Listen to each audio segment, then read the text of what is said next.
चलिए दोस्तों, इससे पहले हमारा एक क्लास हो चुका था। आइए हम सेकेंड क्लास में फिर रिवीजन करते हैं। सौरमंडल की उत्पत्ति संबंधी सिद्धांत। सूर्य तथा उसके आसपास के क्षेत्र को सौरमंडल कहा जाता है। इसके उत्पत्ति संबंधी कई सिद्धांत प्रचलित है। एक तारा सिद्धांत, मोनोस्टार। इस सिद्धांत के अनुसार सौरमंडल का निर्माण सूर्य के ही टुकड़ों से हुआ है। इन सिद्धांतों को दो विद्वानों ने अपने अपने सिद्धांतों के द्वारा सिद्ध किया। पहला है गैसीय सिद्धांत। इसे कांट महोदय ने दिया है।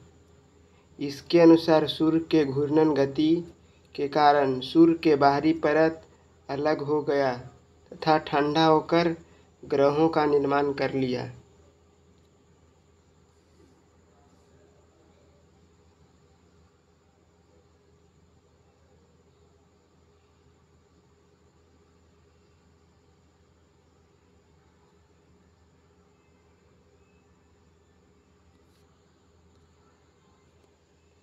इस सिद्धांत को आविष्कार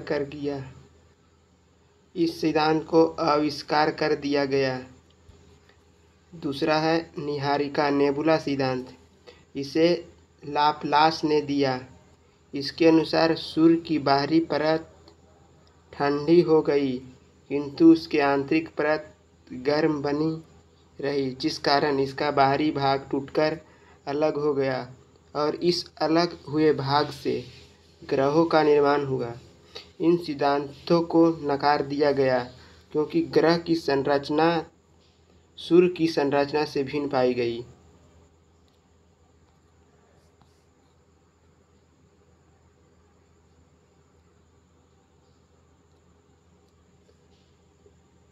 द्वैतारिक सिद्धांत, ड्यूअल स्टार थ्योरी। इस सिद्धांत के अनुसार सौरमंडल का निर्माण दो तारों में से हुआ।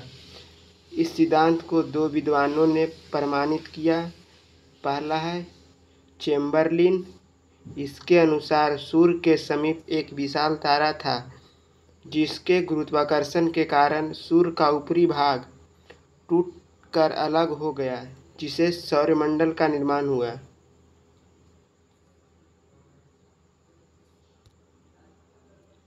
जीन्स। इसके अनुसार सूर्य के समीप एक बहुत बड़ा तारा था जिसके गुरुत्वाकर्षण के कारण सूर्य के ऊपरी भाग अलग अलग हो गया और जब यह तारा सूर्य के समीप आया तो उसके बहुत बड़े भाग को सूर्य से अलग कर दिया गया, जिससे बड़े ग्रहों का निर्माण हुआ। इन दोनों ही सिद्धांतों को नकार दिया गया क्योंकि ग्रहों की संरचना सूर्य से बिल्कुल ही भिन्न है।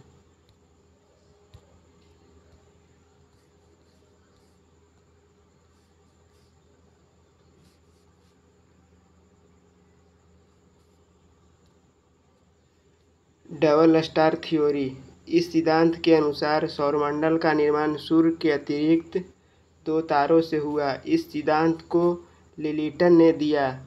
इसके अनुसार सूर्य के अतिरिक्त दो तारे थे, जिसने एक तारे में विस्फोट हो गया और सूर्य के गुरुत्वाकर्षण से वह सूर्य के समीप आ गए और उससे ग्रहों का निर्माण हुआ, जबकि दूसरा तारा ब्लैक होल में विलीन हो गया।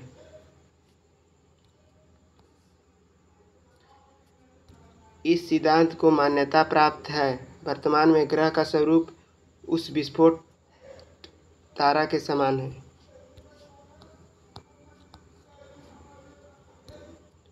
सौरमंडल।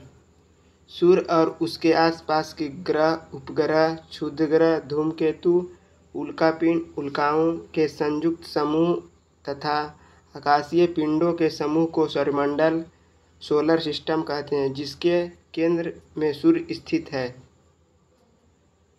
सौरमंडल की उत्पत्ति से संबंधित ज्वारीय परिकल्पना का प्रतिपादन अंग्रेज विद्वान सर जेम्स जीन्स ने वर्ष 1919 में किया था। सौरमंडल प्रणाली की खोज कोपरनिकस ने की थी। ये इंपॉर्टेंट पॉइंट है, आप लोग नोट कर लीजिए इसको। सौरमंडल के सभी पिंड सूर्य का चक्कर दीर्घवृत्ताकार मार्ग में लगाते हैं। ये भी इम्पोर्टेंट पॉइंट है। सूर्य सौरमंडल का प्रधान होता है। सूर्य की आयु लगभग 15 अरब वर्ष है, जिससे वह 5 अरब वर्ष 4.7 अरब वर्ष जी चुका है। यह सबसे निकटतम तारा है। पृथ्वी का सबसे निकटतम तारा सूर्य है।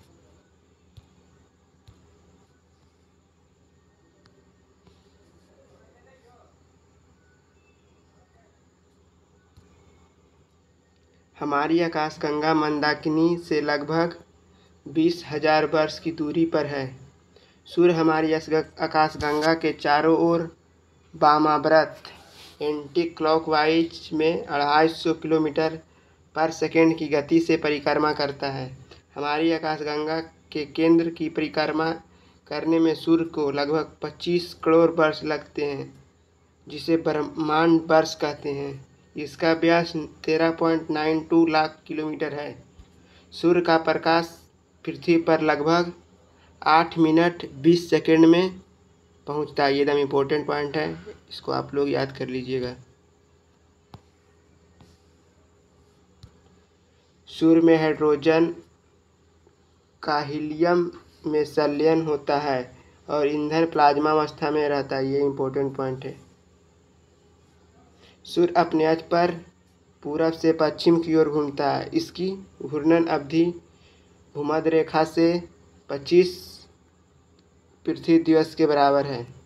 आंतरिक संरचना के आधार पर सूर्य को 3 भागों में बांटा गया है। पहला है क्रोड। सूर्य के मध्य भाग है। इसका तापमान लगभग 15 मिलियन डिग्री सेल्सियस है। यह प्लाज्मा अवस्था में होता है। यहाँ नाभिकीय संलयन की क्रिया के दौरान हाइड्रोजन हीलियम में बदल जाता है, जिससे अपार ऊर्जा निकलती है। दूसरा है विकिरण।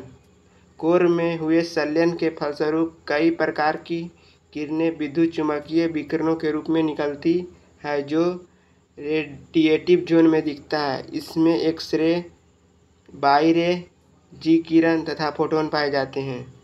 संवहन मंडल।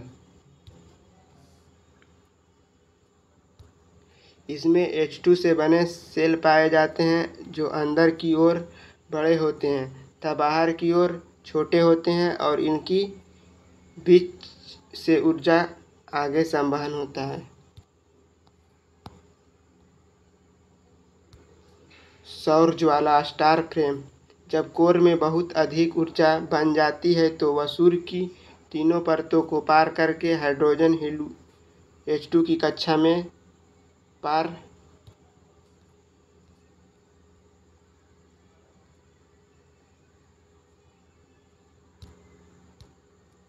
करते हुए सूर्य की सतह को छोड़कर सौरमंडल में प्रवेश कर जाती है। जिस ज्वाला के पास तापमान कम होता है उसके पास ऊर्जा भी कम रहती है, जिसे सूर्य वापस खींच लेता है, तथा जिस ज्वाला के पास तापमान अधिक रहता है और वह सौरमंडल में दूसरे ग्रहों तक पहुंच जाती है। जब ये पृथ्वी के करीब से गुजरता है तो गुरुत्वाकर्षण के प्रभाव में आकर पृथ्वी पर गिरने लगता है, किंतु वायुमंडल इसे विचलित कर देता है और पृथ्वी को जलने से रोकता है। इस कारण 3 घटनाएं उत्पन्न होती है। पहला, पृथ्वी पर संचार फोन में बाधा आती है। एक ध्वनि उत्पन्न होती है जिसे ब्लेसर कहते हैं। एक रंगीन प्रकाश उत्पन्न होता है जिसे अरोरा कहते हैं। उत्तरी गोलार्ध में इस प्रकाश को अरोरा बोरियोलिस तथा दक्षिणी गोलार्ध में इस प्रकाश को अरोरा ऑस्ट्रियोलिस कहते हैं।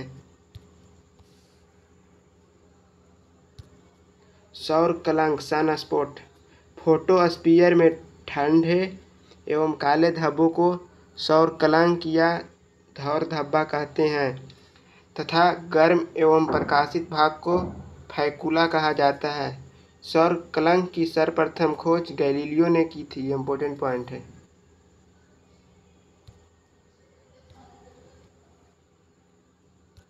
सौर कलंक चक्र। सौर ज्वाला सूर्य के विद्युत विषुवत रेखा से 40 डिग्री अक्षांश 2 दिशा तक जाता है। इसे जाने में 5.5 वर्ष तथा आने में भी 5.5 वर्ष लगते हैं। अतः एक सन स्पोर्ट साइकिल 11 वर्ष का होता है।